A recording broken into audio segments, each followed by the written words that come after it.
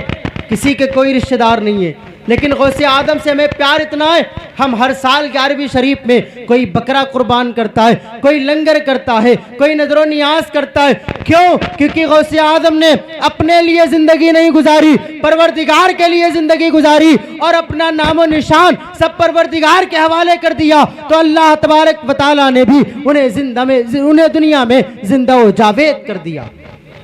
صدیاں گزر گئیں آرام فرمائے ہوئے، لیکن ان کا نام آج بھی روشن ہے اور قیامت تک روشن رہے گا۔ میرے دادا کا نام تو نہیں روشن ہے، آپ کے دادا کا نام تو نہیں روشن ہے۔ کیوں؟ میرے دادا نے زندگی گزاری تو دنیا داری کے لیے، کسی کے باپ نے زندگی گزاری تو دنیا داری کے لیے، لیکن معین الدین نے زندگی گزاری تو پروردگار کی فرما برداری میں گزاری۔ سرکار غوث اعظم نے زندگی گزاری تو اللہ کی رضا کے لیے گزاری۔ اللہ تعالیٰ نے ان کو اور ان کے نام کو اور ان کی قبر کے نشان کو آج تک سلامت رکھا ہے، اور یہ قرآن کہتا ہے کہ ان کا نام، ان کی مزار اور ان کی شان و رفعت قیامت تک اسی طرح زندہ رہے گی۔ اگر کوئی ایسا ہو کہ اپنے پردادا کے قبر کا نشان یاد رکھے تو بہت بڑی بات ہے۔ 800 سال سے زیادہ کا زمانہ گزر گیا سرکار غریب نواز کے آستانے کو، لیکن آج بھی سلامت ہے۔ کیوں؟ کیونکہ وہ اللہ تبارک و تعالیٰ کی رضا کے لیے دنیا سے دور ہو گئے۔ یہ نہیں ہے کہ آپ دنیا سے دور ہو جاؤ، کھاؤ کماؤ سب کرو، لیکن گناہ نہ کرو، حرام نہ کماؤ۔ اللہ تعالیٰ کی بارگاہ میں دعا ہے اللہ تعالیٰ ہم سب کو گناہ سے بچے رہنے کی توفیق عطا فرمائے، اپنے آپ کو بدلنے کی توفیق عطا فرمائے۔ مرنے کا وقت بہت قریب آ گیا ہے، موت کا فرشتہ پہلے بتانے نہیں آئے گا کہ تیار ہو جاؤ ہم لینے آنے والے ہیں، اچانک آ جائے گی موت، چلے جائیں گے ہم۔ تو اپنے آپ کو بدل لو، گناہوں سے بچ جاؤ، اولیاء کا فیض چاہتے ہو، مصطفیٰ کا فیض چاہتے ہو، اللہ کا عرفان چاہتے ہو، تو اپنے دل کی زمین کو صاف ستھری کر لو تاکہ یہاں پہ ایمان کی فصل پیدا ہو جائے، یہاں پہ سرکار غوث اعظم رضی اللہ تعالیٰ عنہ کی محبت کا کوئی پیڑ اگ جائے۔ اگر یہ پیڑ اگ گئے اور وہ پیڑ لے کے قبر میں اترو گے تو قبر کی منزلیں کامیاب ہو جائیں گی، آخرت کامیاب ہو جائے گی، وگرنہ جہنم بھی بنی ہے جنت بھی بنی ہے اور بھرنا دونوں کو ہے، اور جائیں گے ہم ہی لوگ، اور شاید میں ہی جاؤں۔ اللہ تبارک و تعالیٰ اپنے فضل سے معاف فرمائے ہم سب کو، ہم سب کے آباء و اجداد کی مغفرت فرمائے۔ ایک شعر میں سبق ہے، وہ یاد رکھنا، آدمی کا جسم کیا ہے جس پہ شیدا ہے جہاں، ایک مٹی کی عمارت ایک مٹی کا مکان چند سانسوں پر کھڑا ہے، یہ خیالی آسماں خون کا گارا ہے اس میں، اینٹ اس کی ہڈیاں، موت کی پرزور آندھی جب اس سے ٹکرائے گی یہ ٹوٹ کر ساری عمارت خاک میں مل جائے گی، اور ہوئے نامور بے نشاں کیسے کیسے، زمیں کھا گئی نوجواں کیسے کیسے، جگہ جی لگانے کی دنیا نہیں ہے، یہ عبرت کی جا ہے تماشا نہیں ہے۔ اللہ تعالی ہم سب کو عمل خیر کی توفیق عطا فرمائے۔ وآخر دعوانا ان الحمدللہ رب العالمین۔ السلام علیکم ورحمۃ اللہ وبرکاتہ۔